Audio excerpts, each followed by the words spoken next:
What's cracking, guys? Omar Isaf here, back with another video. In this video, I want to delve into a more in-depth topic. I want to talk in particular how low you should squat. And this seems like a simple question, and I know a lot of bros give a simple answer. Either, some people would say squat ass to grass, or some people would say squat as low as comfortable, or some would just say squat below parallel.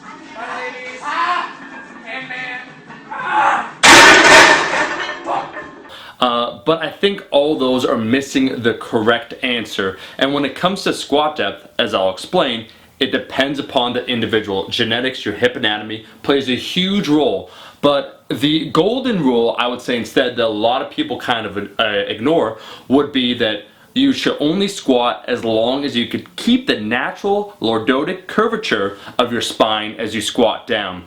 And actually, I got to credit a subscriber, Gabe Zimmerman, for this idea for the video, which I just thought was fantastic. But that's absolutely correct. Essentially, you want to keep your spine in this natural curvature as you squat. As soon as you exhibit a butt wink, and we're going to explain what that means and how sometimes people get it confused, where instead they hyperextend and then it goes back to a neutral position. But as soon as you have a butt wink, I would say that you'd want to then stop at that depth. And for a lot of individuals out there, that actually be higher than what they are currently squatting. The good news, however, is that while this is the case, you can also augment how low you could squat by working on this butt wink. There's actually a few variables that you could play around with. Genetics are outside of your control, but there are a few you could play around with so you could squat to the appropriate depth. And this is really important, because I'd actually say the number one injury when it comes to squats would actually be SI injuries, disc herniation, lumbar issues as a result of squatting too low, where they get that butt wink, which means that posterior tilt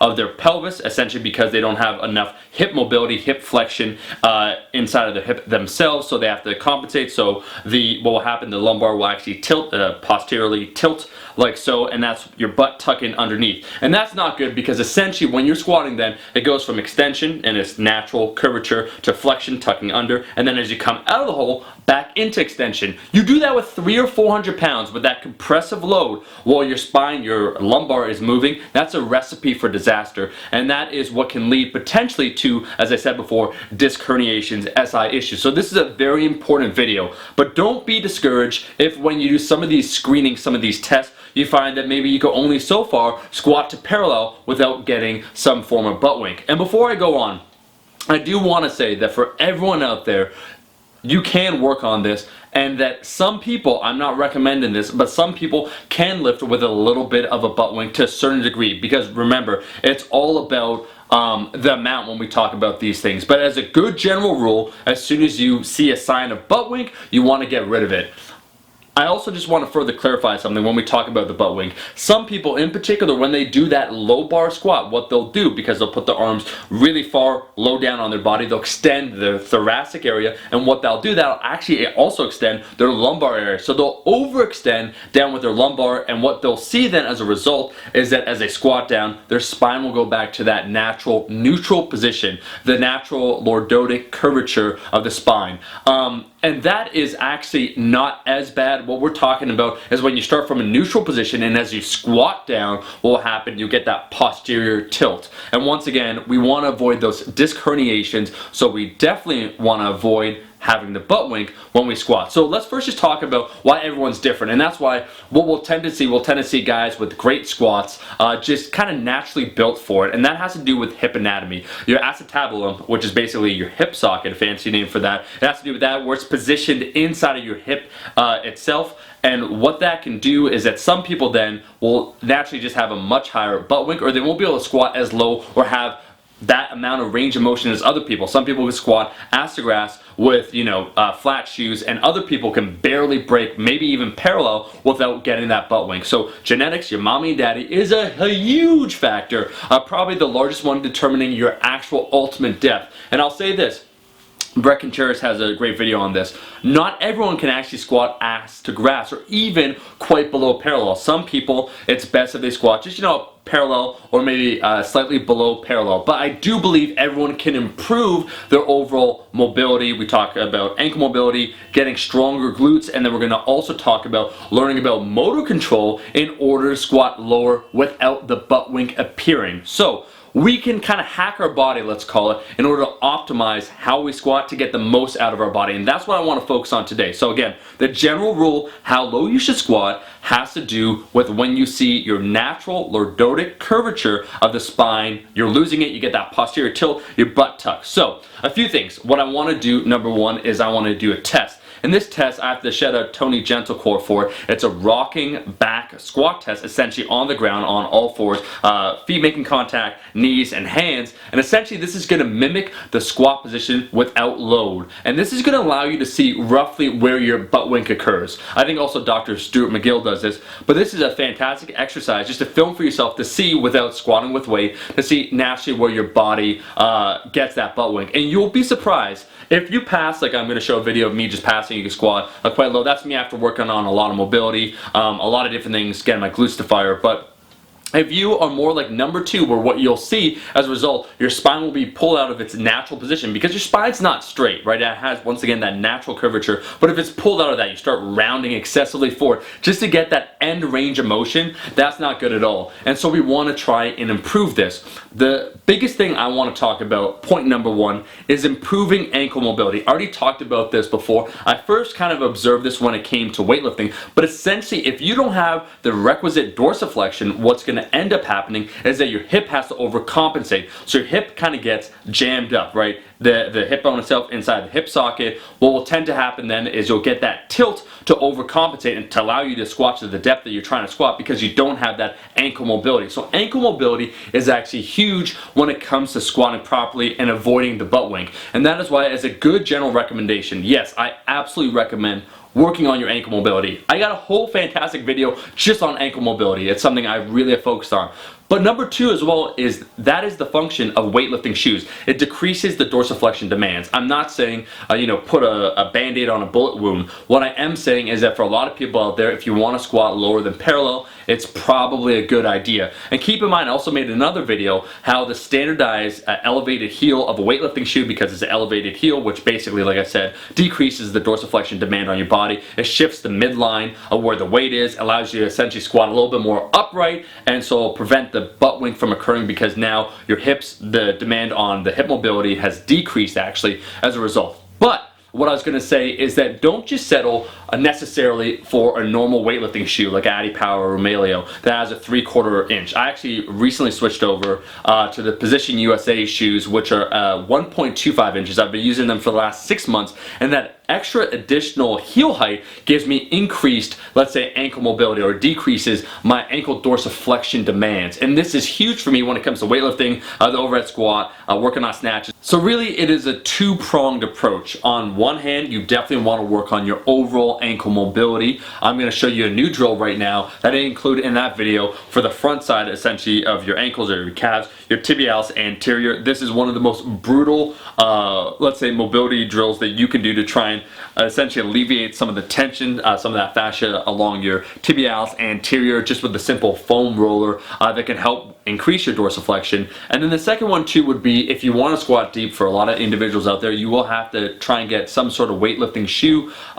Normally a 3/4 inch heel like a Romelio or an Addy Power should probably be pretty good, but if you're looking to go into weightlifting such as myself, or you just want to squat as low as you possibly can, getting a higher weightlifting heel such as the Position USA shoes that have 1.25 inch might be a better idea. And you could just simply experiment with this by taking your normal weightlifting shoe, or just if you squat in flats, and then placing a plate underneath a 5-pound or 10-pound plate, which will probably give you about 1 inch, and just see if your squat improves, if you're more upright, and if your butt wink tends to go away. So that's number one. Ankle mobility, if you increase that, it will decrease the demands on your hip flexors. So essentially the femoral head of your hip doesn't jam into your hip socket itself, the acetabulum. Number two that I want to talk about, I want to talk about glute activation, and I want to talk about essentially making your glutes stronger. By learning to properly activate your glutes in the squat itself, or just making them stronger, it's going to free up space in your hip socket, allowing your hip more room as you squat down.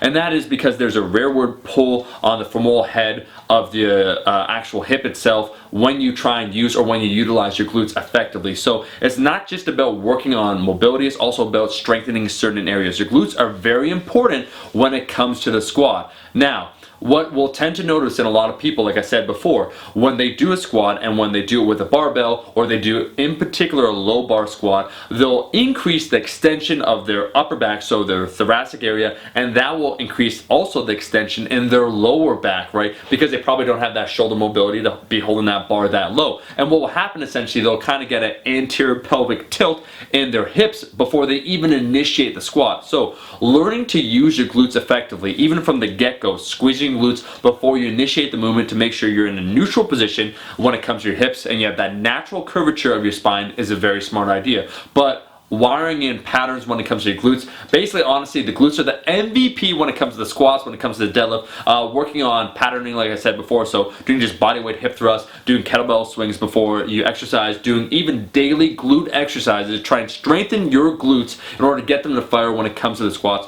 are incredibly important. Again, they create a little bit more space when it comes to your hips. And I just want to say a quick note. A lot of people talk about the hamstrings relating to butt wink, where the hamstrings, tight hamstrings, kind of pull down the hips themselves when you squat, and that's just not the case. A quick other note though that could be a factor would be that thoracic area. Remember, everything's kind of like a chain, so if your thoracic area, such as myself, if it's a little jacked up, you don't have that mobility, especially when you're squatting upright or you're doing overhead squats, will happen, then some other area of your body will make up for it. Most likely a shittier area like your lower lumbar. So we get that butt wink, that posterior tilt, where we got extension, you start an extension, then we go into flexion, then back into extension. When you got 400 pounds, that's gonna fuck you up. So thoracic mobility, where you could do stuff like where you get, once again, the softballs, 2 softballs. I made a video on this. You put that underneath your back in the tight areas, and then you'll just get a 25-pound plate or 35-pound plate, and then just hold that position, freeing up that area, just, you know, relieving some of the tension that's there. So that's a side note. The final one I want to say, point number 3, would definitely be to work on your overall muscular coordination, and that is learning how to brace, learning how to breathe effectively, and learning essentially how to control your body. A lot of times it comes down to motor patterning,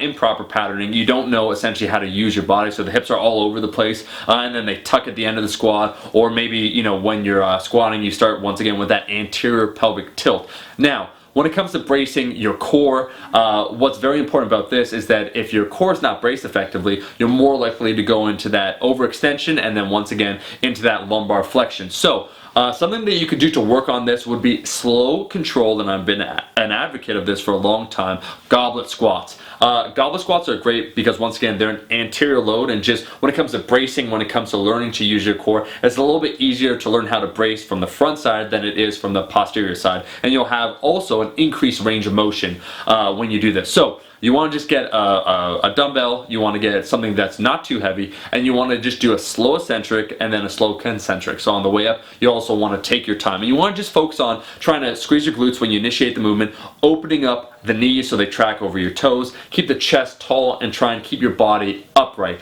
When you do this and you learn to brace, so the same idea when we talk about bracing, we could say that concept of the ribs down, expanding your belly, and then tightening it like you're about to get punched is a very good idea, as once again, it'll help make sure that your hips are properly aligned. So if you've already worked on your ankle mobility and you've done that test, the screen that we did, and you found that actually you do have sufficient mobility and your glutes are firing, like, you know, you have a pretty strong deadlift, you do some of these mobility drills, these activation, these strengthening exercises, and you still have some issues, it could boil down then just to patterning and working on your squat itself. Remember, it is technique that you have to ingrain over time, doing thousands of really good repetitions. So, guys, that is a damn long video. I hope you enjoyed the video. If you liked the video, make sure to like the damn video. Give it a thumbs up if you want to see a more in-depth video when it comes to, let's talk about disc herniation, let's talk about SI issues, maybe let's talk about the butt wink itself, get someone like Brett Contreras to contribute a video for this channel. Just give it a thumbs up and leave a comment below. I wanted to break down everything. I hope I explained how low you should squat. It's not a simple answer like, oh, just go as low as comfortable, because in reality everybody's different. Everybody's depth is different, what they'll be able to achieve, and also what's currently comfortable might not be your maximum potential, so it makes sense to work on it. You got to work with your genetics, you got to work with your hip anatomy, but you also want to try and maximize it. And if you do these things like I did for myself, I would say that my hip anatomy is mediocre, or maybe a little bit honestly below average, where for me the squat was always a little bit sticky. If you work on these things, they will improve. take a look at your shoes, take a look at in particular maybe some weightlifting shoes, work on that ankle mobility, work on getting the glutes to fire, and then work on your overall coordination, and that butt wink should go away and you won't have your L5 shooting from out of your spine into the back of the wall when you squat. That's the whole idea behind this channel, providing you guys with some damn solid content. Thank you so much for watching. I'll be seeing all you guys, my rascals, in that next video. Peace. Eat your vegetables, eat your vegetables, eat your fucking vegetables.